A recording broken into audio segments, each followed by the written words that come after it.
You ask Tiger to solve. This deals with linear equations with one unknown.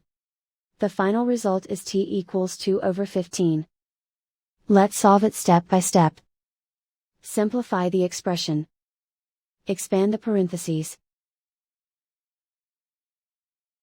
Multiply the coefficients.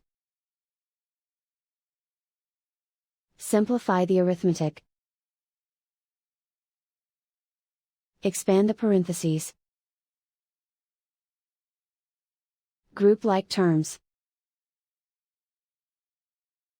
Simplify the arithmetic. Group all constants on the right side of the equation. Add 4 to both sides. Simplify the arithmetic.